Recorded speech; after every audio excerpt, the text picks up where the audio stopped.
I always find it's helpful when we think about organizations to think of them as systems.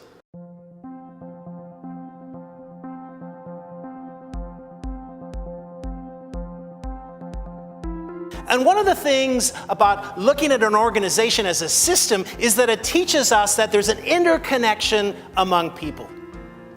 What happens to one person impacts every other person in that organization.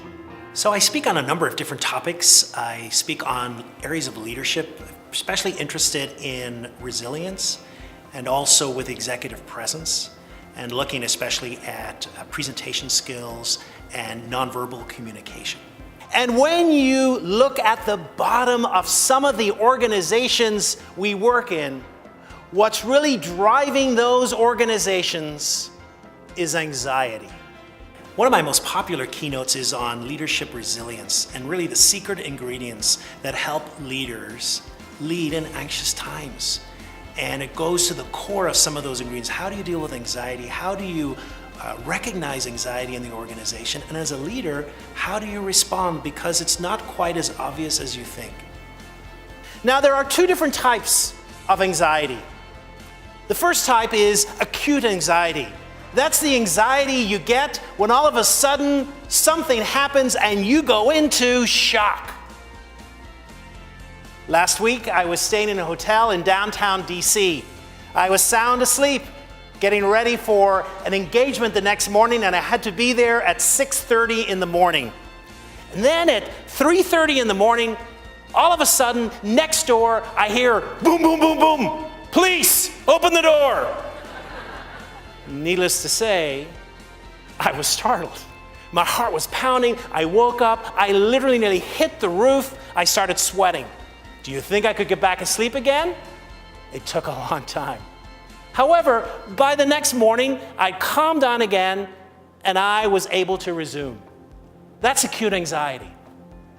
Chronic anxiety, however, is slightly different. Chronic anxiety is something that we develop in early childhood and it carries with us throughout our lives.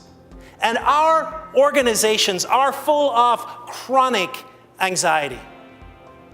Now, this form of anxiety has two qualities. The first quality is that it is contagious. You know, one of the things I say to leaders is be curious. Be curious at what you're looking at. Don't take it at face value, because very often the reality lies at a much deeper level. And especially when we're talking about what's happening in an organization and some of the behaviors, it really lies in some of the anxiety that a leader has to deal with.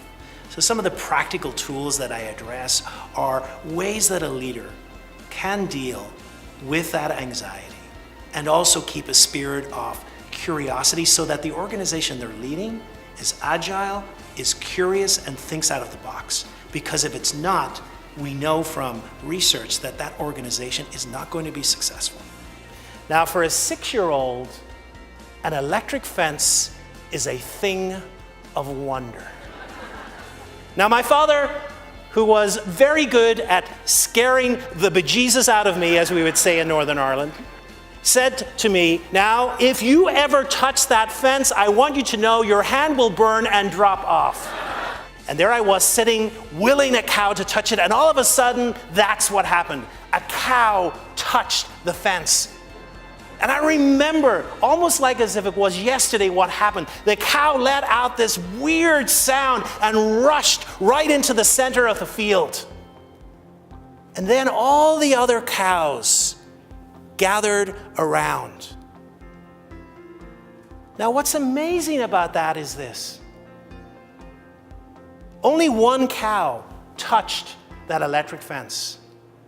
And yet, the impact of that cow's anxiety instantaneously spread around the whole herd. All of them caught that anxiety. And that's the problem with chronic anxiety. It is caught, it is contagious. And when it is let loose in an organization, it spreads like wildfire. I really get what it's like to be a leader today. And that is not enough time and constant pressure and change daily. And so the last thing that many leaders say is, I don't have time for this. I don't have time for you. I don't have time for talks because I need to get to work. And I can assure you, I'm all about being practical, giving people tools that they can implement immediately. A journey to explore some of these incredible findings, and I'm going to do it through story. 4 separate stories which give us an insight into some of these amazing findings, and what's more, how we can use them to make our business presentations, to make our entrepreneurial efforts connect with the same passion and energy as some of those stories that we keep coming back to time and time again. I'm always surprised that leaders don't realize the influence they have. They are the ones that set the mood of an organization. And that's something I often talk about. You know, Daniel Goleman, who is the father of emotional intelligence, has this wonderful image. He says that a leader adds to this cauldron of soup that is being made each and every day in an organization. And every person adds a little bit of the flavoring. A leader's flavoring is much more intense. And depending on that flavor, it can totally overwhelm the whole cauldron of soup. There was something interesting I noticed about the 3rd week. It was whenever I walk in, Sally would smile at me, and then sometimes she would go, and other times she would go, and I was wondering, what is this? Did her team win or not win? What was she referring to? About 3 weeks later, I found out. What Sally was referring to was the mood of the boss. This would be a good day. This would not be a good day. And one of the things I noticed that as we walked through these long corridors in this building is that in the days when Sally had her thumb up, there was noise, there was laughter, doors were open, people interacted.